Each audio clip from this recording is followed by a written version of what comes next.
For thou hast possessed my reins, thou hast covered me in my mother's womb. I will praise thee, for I am fearfully and wonderfully made. Marvelous are thy works, and that my soul knoweth right well.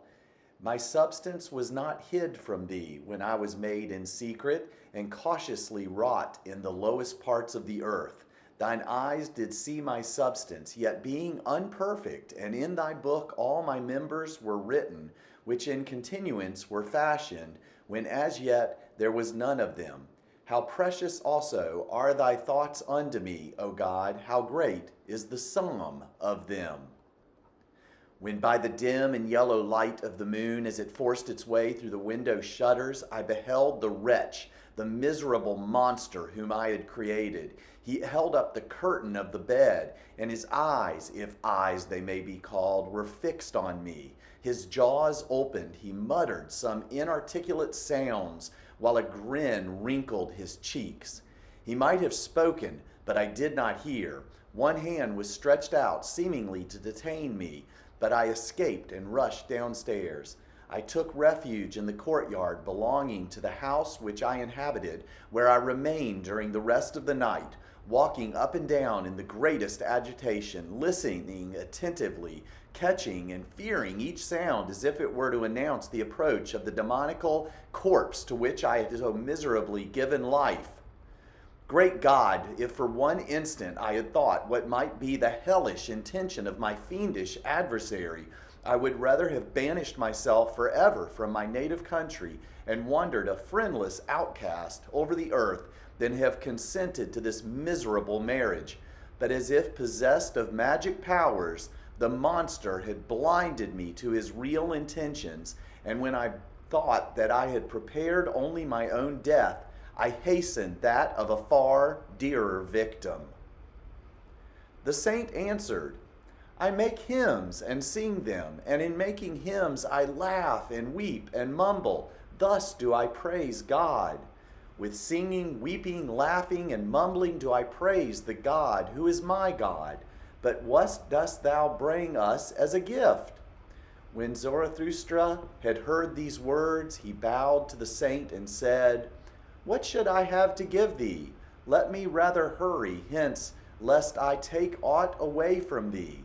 And thus they parted from one another, the old man and Zarathustra, laughing like schoolboys. When Zarathustra was alone, however, he said to his heart, Could it be possible? This old saint in the forest hath not yet heard of it, that God is dead? Hello and welcome to Session 3, the final session of Playing God, the Drive Towards Sentient Artificial Intelligence, where we are trying to explore artificial intelligence from a somewhat theological perspective with a heavy dose of the humanities mixed in to set AI in a larger context, hopefully trying to help to better understand artificial intelligence, where we are with artificial intelligence, and maybe some cautionary lessons we might take into account as we continue to develop artificial intelligence. It's amazing what we have been as a society, what we've been able to accomplish in just the past roughly 2 decades in regard to how we have transformed from an analog age to a digital age, the ramifications of that in regard to how we can communicate in such an amazing manner, the very fact that we're doing what we're doing now in regard to me at home, in my home office, with very basic equipment, able to create video that can then be broadcast so that individuals can watch this. Just as not that far back as the mid-1990s, this would have been impossible to accomplish. And not to mention, with our heavy focus on the 1980s from Session 2, this just simply wouldn't have been able to be done in the 1980s, at least in any way that was cost efficient and effective. So it's an amazing time in regard to what we have seen unfold in regard to technology. Some of what we're looking at with artificial intelligence, if we go with a very, very basic definition of artificial intelligence, that a human action somehow sparks a machine reaction that causes some sort of result, then we could simply say that traffic lights are a level of artificial intelligence, something that most all of us watching this have dealt with through their lives. I dare say I doubt anybody is watching this that remembers a time before stoplights. But basically, with many stoplights, your car triggers, in many cases, some sort of sensor that alerts the light that a car is present.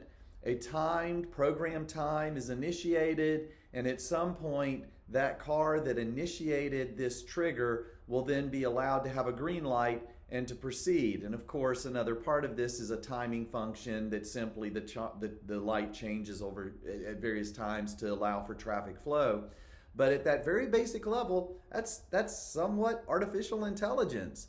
But then at the same time, we can do something as simply as just simply yell out, "Hey Siri, tell me a joke." What do you call a nose with no body? No body knows. Wow! So just out of the blue, I'm able to communicate with artificial intelligence and randomly get, in that case, a pretty bad joke, which is still pretty amazing that can all unfold. And of course, we can simply ask our digital assistants, artificial intelligence, for directions, and AI is able to use and integrate global positioning software to get us from point A to point B in ways that quite honestly are amazing. But what a way to kick off today. We started with a beautiful psalm, Psalm number 139, a section of it, which is a wonderful reflection going back to some of the themes in creation, where the psalm is looking at the creation of man, the wondrous creation of human beings, and how God knows everything about us, knows all of our thoughts, knows all of our desires, knows who we are better than we ourselves know who we are. The psalm is just a beautiful reflection on that amazing creation of humans and to the level that God knows us.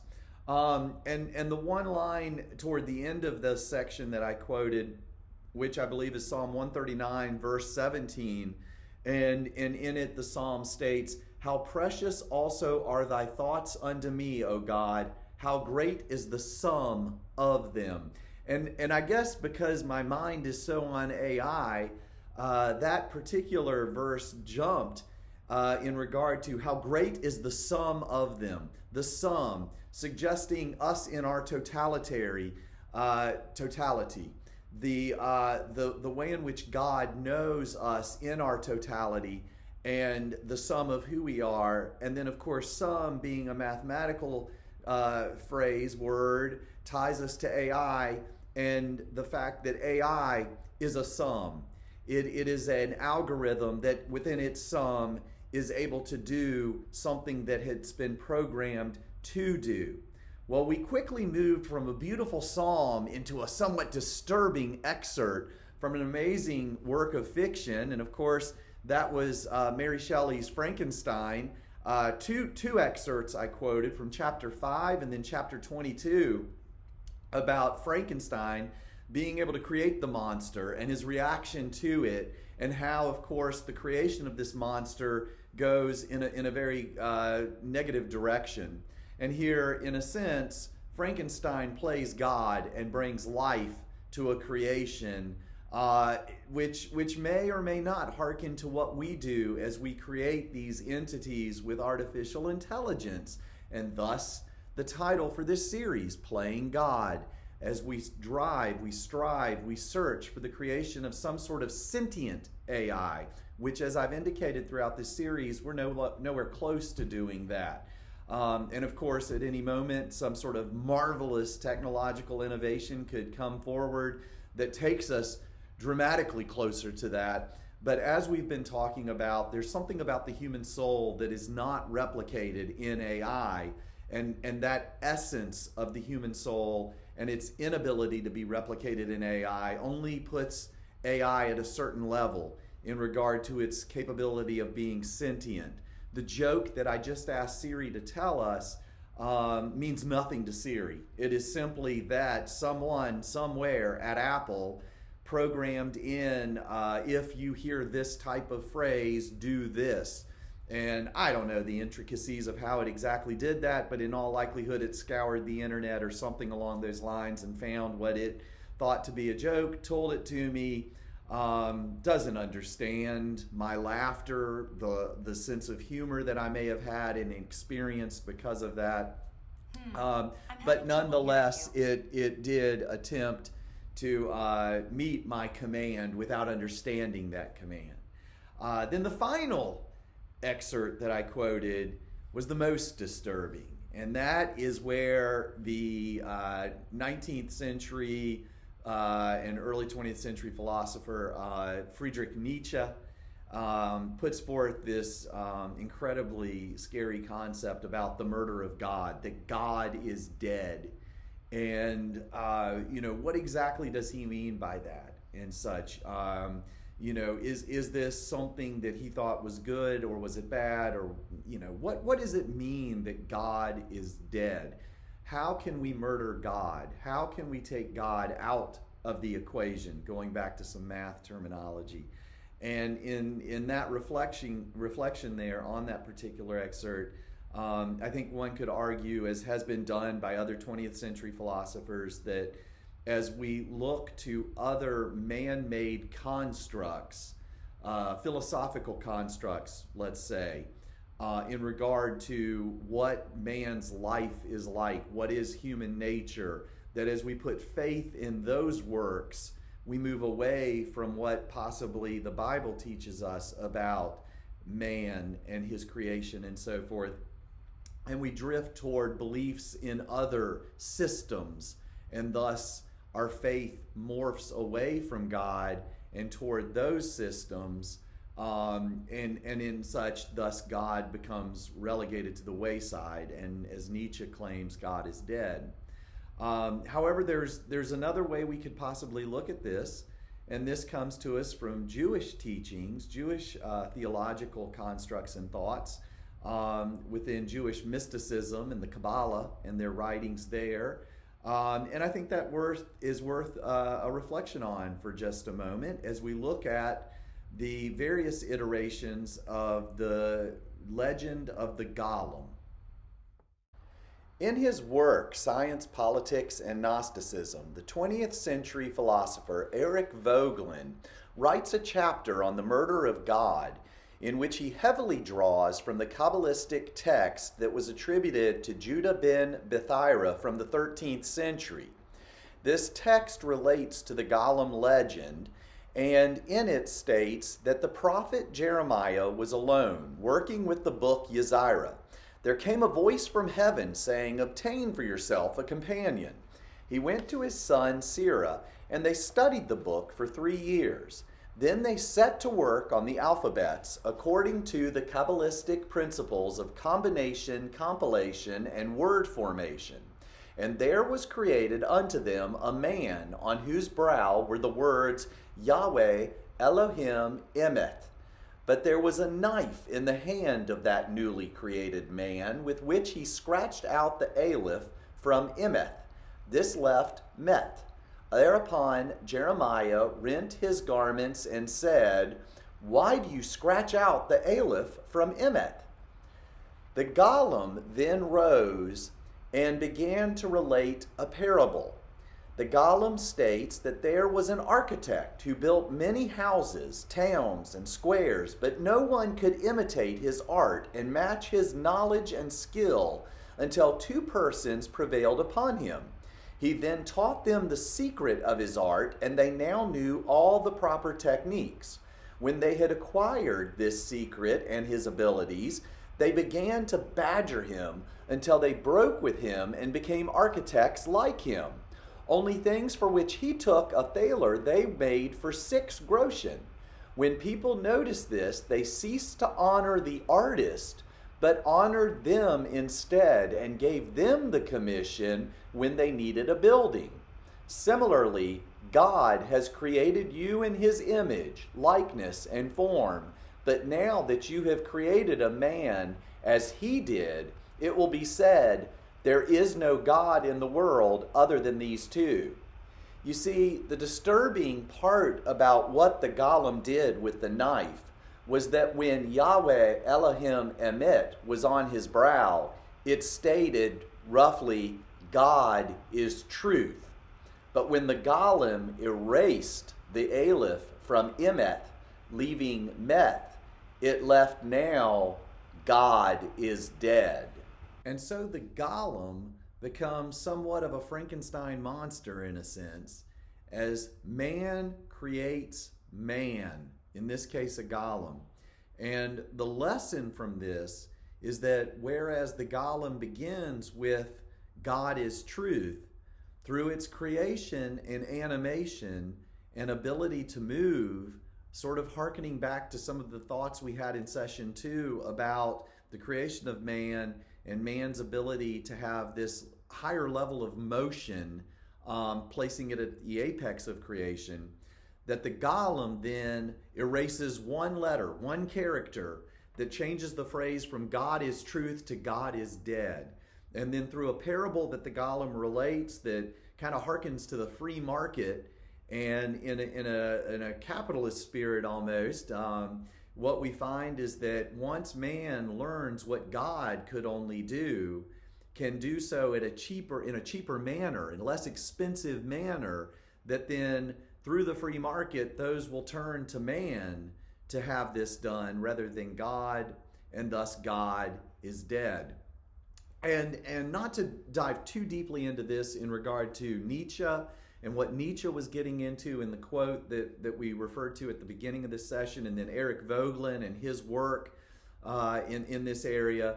But in many ways, what they were talking about was more in the realm of philosophy, that with the birth of modern philosophy, typically marked with the beginnings of writings in philosophy back to Machiavelli in the 1500s, and then the Western philosophical tradition from that point forward, that there was a major break in Western thought in regard to moving away from sort of the idea philosophically of what is the good life into more of a realm of what is practical, what is reasonable, what does it take to survive and thrive in this life, in this world.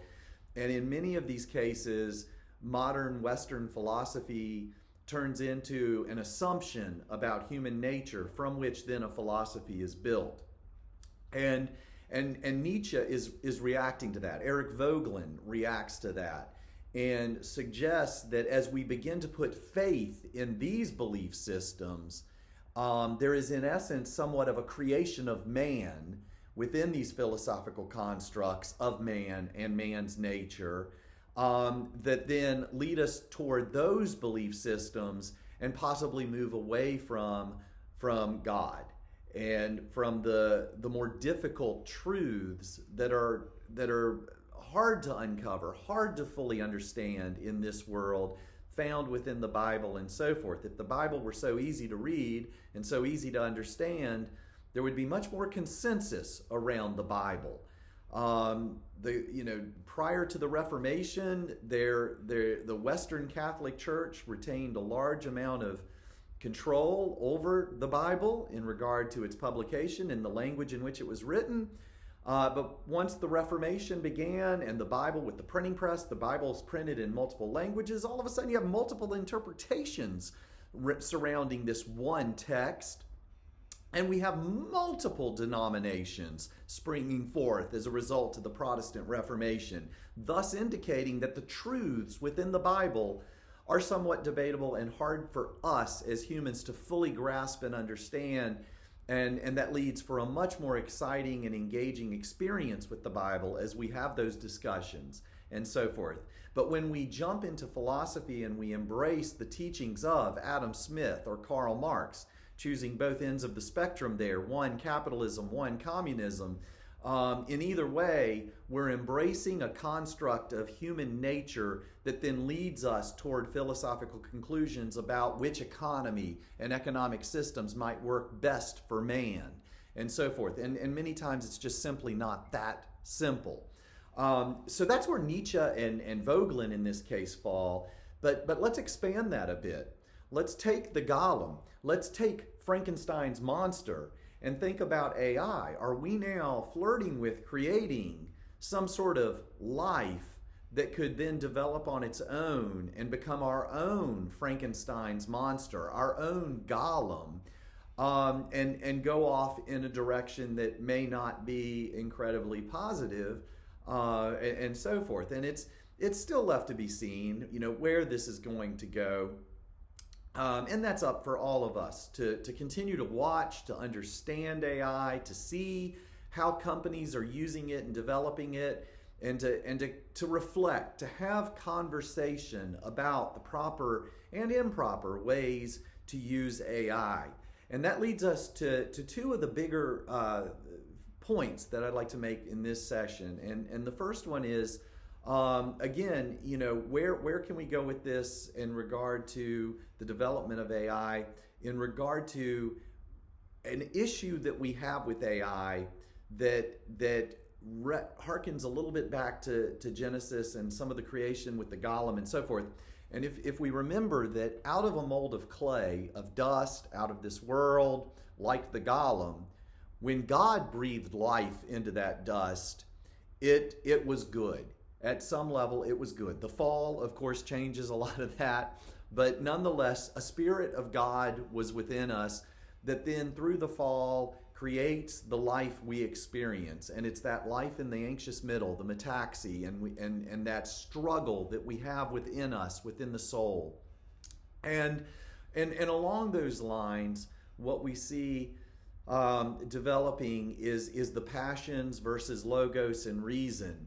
And we like to think that AI, being driven entirely by math, by algorithms, every single part of AI has a mathematical foundation. Even language recognition. When I talked to Siri a little bit ago for a joke, that was Siri hearing words and converting those words into math, and then using math to understand those words, and then using math to then replicate language and create language back to me in the form of a joke, even though it wasn't that good.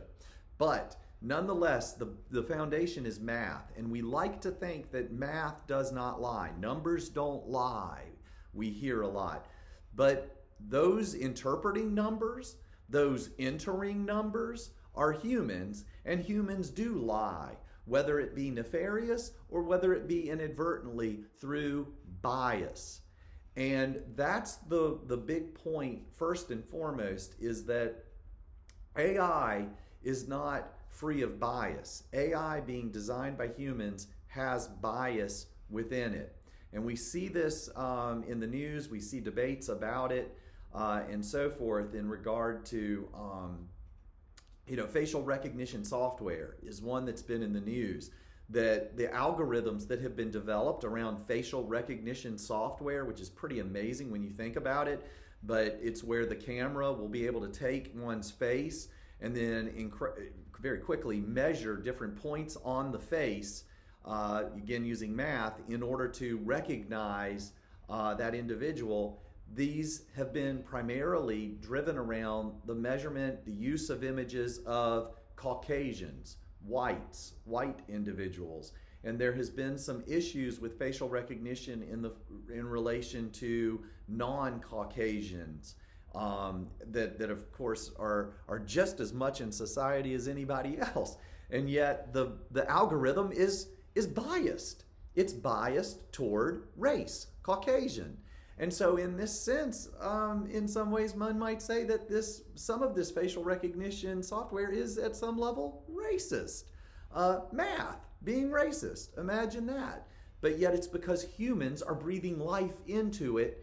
And unlike with God breathing life into dust and creating humans at a higher level, the replication of this as humans breathe life into AI there's something that's flawed within humans that then is transferred into the AI.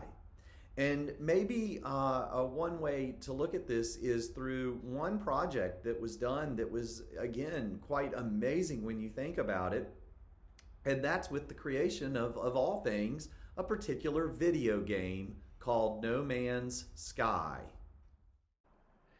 In the years leading up to No Man's Sky's release in 2016, it was billed to be a game that would revolutionize the gaming industry. This particular game was going to allow for a level of space exploration that was unprecedented. Using artificial intelligence and algorithms, the entire game was basically going to be a procedurally generated experience, meaning that the game designers themselves did not create pre-designed gaming environments that would shape the gameplay, but rather as individuals played the game, they would have an incredibly unique experience as planets that they would visit within the game would be procedurally generated randomly as they uncovered the planets themselves. The life forms that would be evident on these planets, the fauna, the vegetation, the environment itself was going to be entirely designed as it was uncovered through artificial intelligence and procedural generation algorithms. And so what this basically meant was a game was being released that the game designers themselves had not fully explored. In fact, it would take thousands upon thousands upon thousands of years to fully explore the game environment. It was estimated that the game itself, if someone played it every second of the day, it would take longer than the life or the remaining life of our own sun in order to be able to get through it. Our sun would burn out before the game could be fully explored. That is an amazing concept for a video game. And so there was much anticipation. The game was released and it bombed. It was the Etzel of video games. People were angered because the game did not live up to some of the hype that the game claimed it would be able to do. Now, make no mistake about it. The algorithms were in place. It was a procedurally generated universe, but you went into this universe alone. There was no interaction with other human beings. The games did not allow for, the planets did not allow for different binomes, different kind of environments within a planet. You landed on a planet and within minutes you basically saw what the planet had to offer. So you'd go to another planet and have a similar experience. It was very lonely. The bias that came to play at that level was the game designers felt that ultimately this was supposed to be more of a relaxing environment, and so the algorithms were not set up to allow for more engaging interactive experiences within this universe that was being created through math. People did not like that. They wanted to have some sort of interaction with humans. The non-player characters that were evident, there were only 3 races that you could interact with, 3 different alien races. And soon, one of those races was identified as being somewhat anti-Semitic.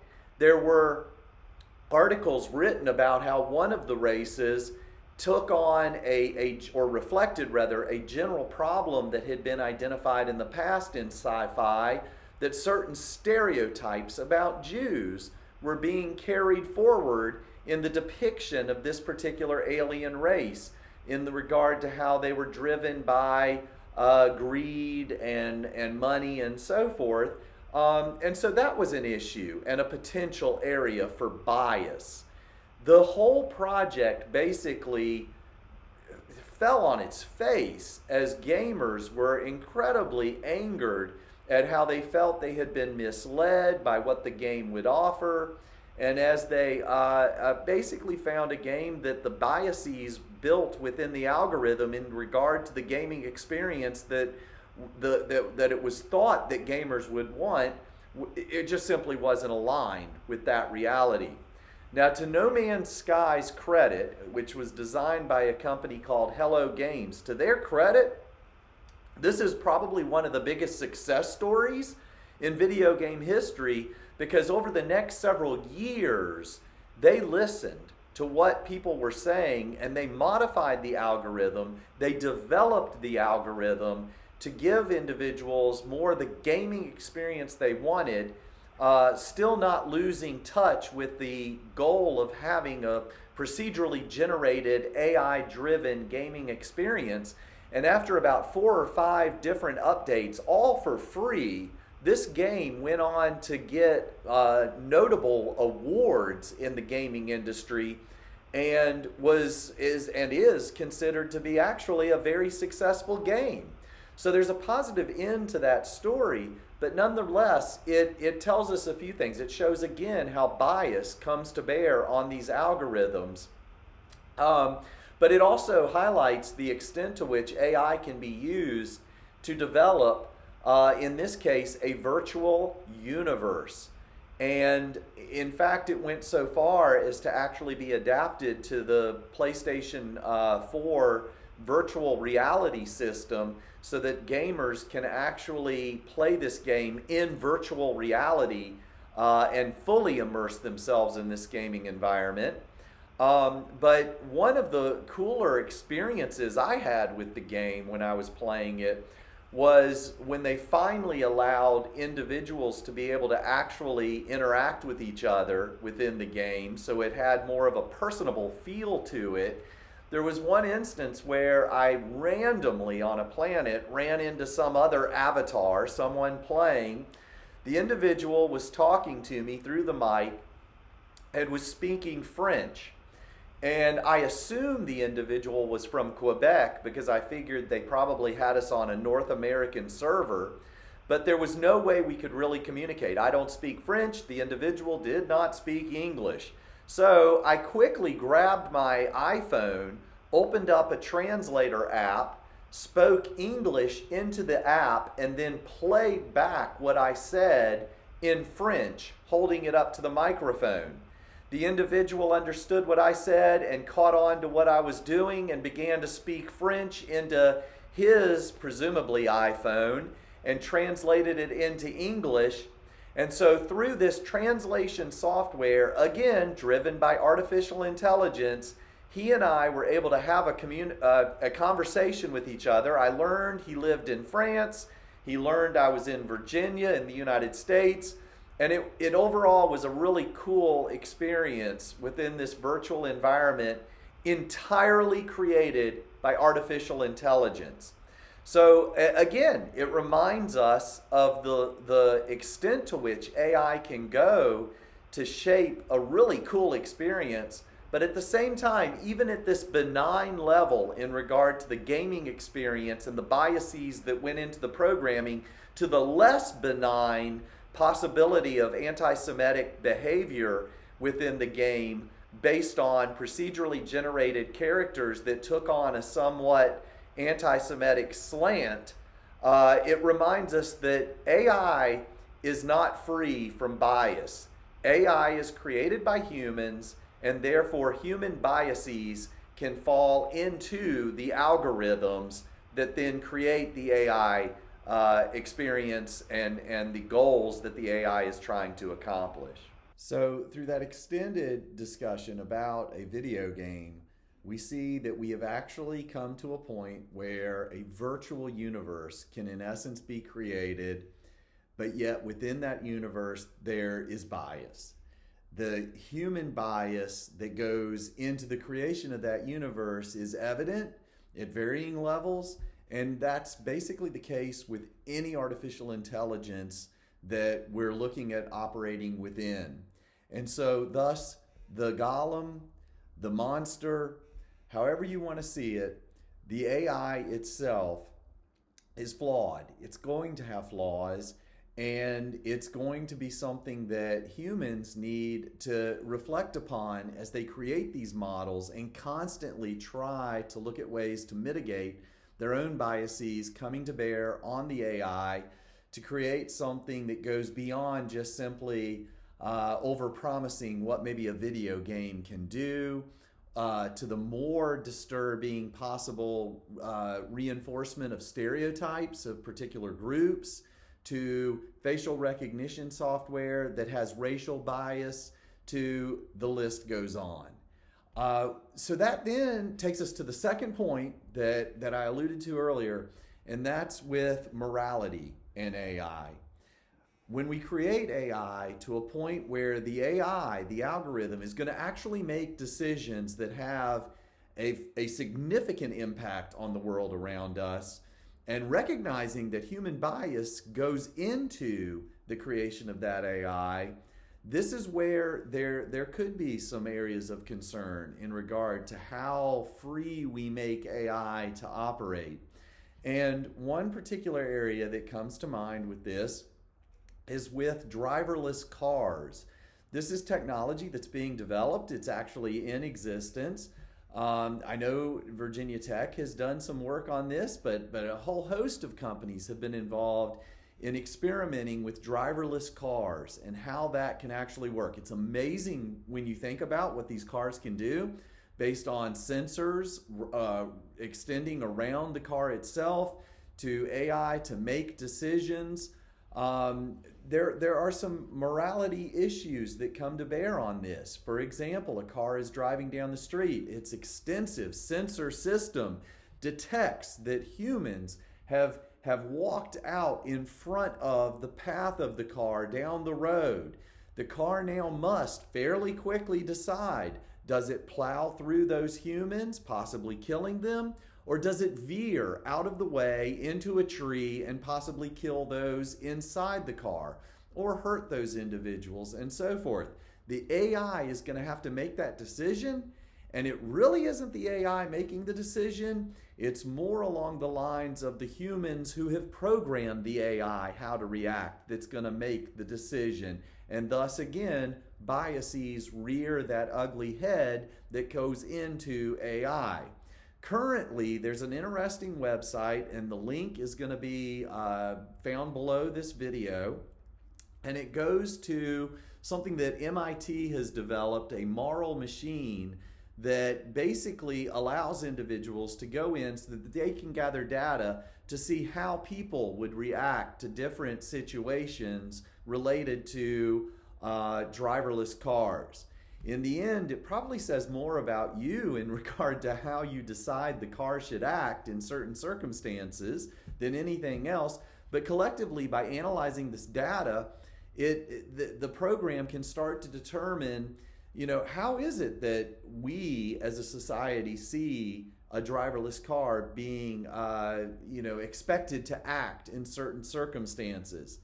To a large degree, this can't help to me to bring to mind the Wehrgeld system from the medieval period, where certain Germanic tribes had codes that basically put value on human life in relation to the value the individual brought to the tribe at that particular time. For example, a woman that was beyond childbearing years was less valuable to the tribe as a woman who was in her prime for bearing children. An older man would have less value than a man who would be of the age that would be expected to perform well in battle. This relationship between a monetary value and the value an individual brings to the tribe was what then was tied to their judicial system, that if someone were to kill someone within the tribe, based on the value the individual they killed had on the tribe, that would be the monetary fine, or worse, that the individual would then be expected to pay the tribe in relation to whatever that was that the individual did to that person. I can't help but think that we've sort of reverted back to that in some way, where I'm looking at a moral dilemma where I'm then placing a similar kind of Wehrgeld mindset in place. For example, if I have 3 people in the car and it's one person in the crosswalk who's going to get hit, do I risk the value of the life of the 3 people in the car by having the car veer and hit a tree? Or do I just simply let the car move forward and run over the poor individual who's in the crosswalk? What if it's a woman? What if it's a woman pushing a child in a stroller? Does that now place the pedestrian at a higher value based on societal norms and such that we have been brought up to expect? The whole notion of women and children to the lifeboat first. Does that start to come to bear? What an interesting time to be alive again in regard to these kinds of decisions we're looking at making. So again, the 2 things I think that come to mind when we're looking at the Golem, when we're looking at Frankenstein's monster, when we're looking at that beautiful psalm that's looking at how God knows the sum of who we are, to what extent do we know the sum of the AI that we're breathing life in, and how much of our flaws and biases are going into that AI that can create some very interesting dilemmas that we're unleashing on the world through the AI. Again, by no means anything along my line of thought personally that we need to pull back or anything like that. As I've indicated in the first session, I was involved in writing a grant and implementing a grant that I think puts together a model for AI that will do a great service for the state of Virginia in regard to protecting underground utilities, protecting both property and life. But I guess the moral is we need to really approach AI with a reflection on how much of us is in the AI as it's being developed, and it is flawed. And so we need the humanities, we need theology, we need morals and ethics to come to bear on us as we create AI. And so I want to close this whole series with one final thought, and that is simply something that has continually come up. And I've been mentioning how the human soul is incredibly complicated, the dynamic between passion and reason that plays out within our soul, and how that in many ways fuels our own creativity and art and so forth. And I've been suggesting that AI does not have such a soul. But maybe if we look at it a different way, in some way, shape, or form, AI has a soul at some level as we create it. And this would then take us to a reflection on the ancients, and specifically on the construction of the soul as we see it created in Plato's Republic.